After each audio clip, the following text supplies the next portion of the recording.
Well, switching gears for a second, you know, you were at Bravo in the beginning, more or less, and there's so many reboots happening these days. I mean, Jersey Shore has come back and it is a ratings blockbuster.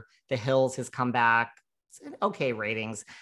You know, do you think like it's time to reboot Tabatha's Takeover, Tabatha's Salon Takeover, Tabatha's Relative Success, any combination of those shows? I would come back in a heartbeat if I was allowed to come back as the woman that I am today. For me, that's simple, right? Like, I loved every piece of my history on Bravo. I loved. Were there some shitty things that happened? Absolutely. That's life. Were there some amazing things?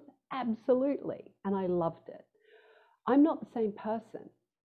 Like, I've just gone, I'm a different businesswoman now. I'm a different human being. I'm a different woman. I have so much more experience than I had then. I look at things differently.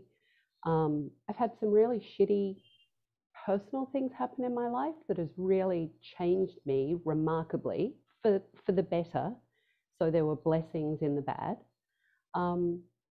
And I don't want to go back and try and recreate that other version of me, because that would be disingenuous to who I am now. And I don't think it would be great for anyone to watch, because it would be so fake. How have you changed as a business person?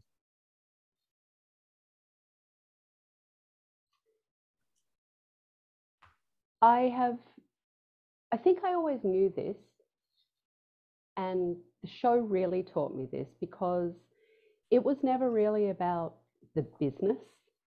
It was about the business, but it wasn't. It was always about the people. It was about the humans in the business. It was about the communication, or getting in their own way, or feeling like they weren't good enough, or being too afraid to say what they wanted or confront their staff, or whatever it was. It was all the emotional stuff.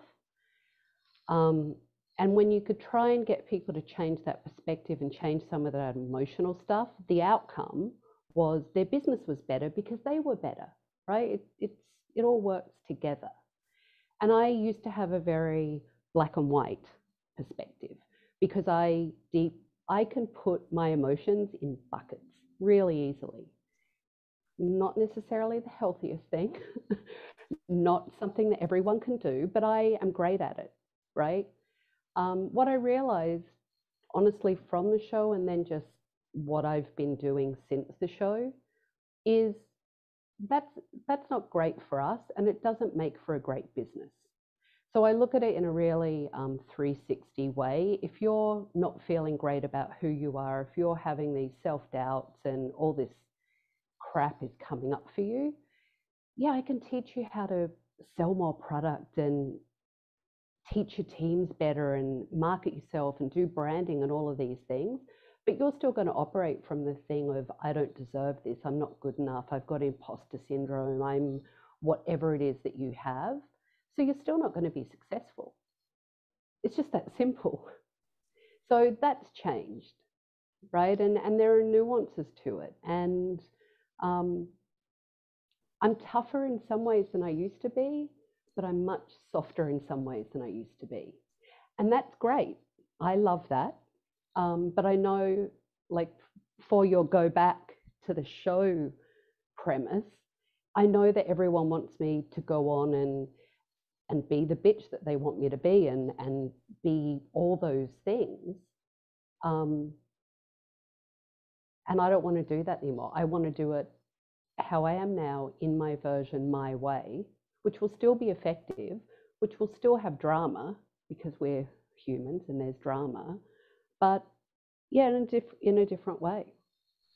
I was going to say, well, a few things. First of all, it sounds like you're a softer, kinder, gentler version of Tabatha. I mean, just from that.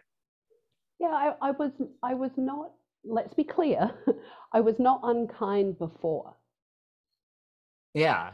I had a different approach, and to be really honest, I had a hard time showing my soft side and showing my vulnerability.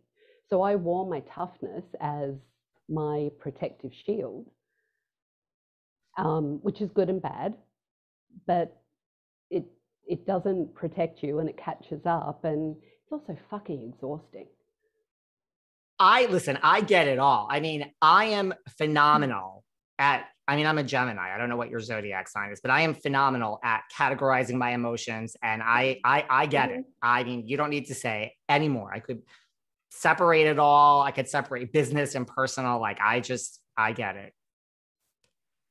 Right. It's not really the most healthiest, but we do it, right? Yeah. Look, you do what you have to do to survive. I just have found, I personally have found a much better way that I am much happier and I feel like I'm thriving more and I feel more successful because of it. And that is what I would want to share with people, not the version that everyone wants me to stay in. That makes sense. That's very, what's the word? Like, respectful, in the sense that you're basically saying you don't want to go. I mean, because even the last time you were here, you said, like, when you were on the show, like, you were yourself, like you didn't try to play a character, which I agree with. And you're saying now, if you went back, the only way you would do it is if you could authentically be yourself, which I know makes logical sense when you're talking about reality TV. But let's face it, right, you're rolling your eyes. That's not the majority of what we see today. Yeah, I mean, a lot of people turn into caricatures of themselves. And I think I said that last time. I don't want to be that. I don't want to be a caricature of myself. And I think reality TV can do that to you if you're not really careful, and if you're not mindful of it, you become this character. And that is just weird. That makes sense. And I would think, like, I mean, my thoughts to this show go back to like COVID. Like, COVID has changed so many businesses. It would just be so interesting, right? I mean, like, have you seen, I'm sure, have you heard from the businesses on the show? Day. Really? Well, not every day from the businesses on the show. Every day I speak to business owners in some business. And so many people have started businesses, right? COVID was a catalyst for starting businesses. We talk about the closing. Really important, really valid conversation. What about the openings? What about the people that decided to, you know what, life is short, I'm miserable, I'm going to go for it? That's pretty exciting.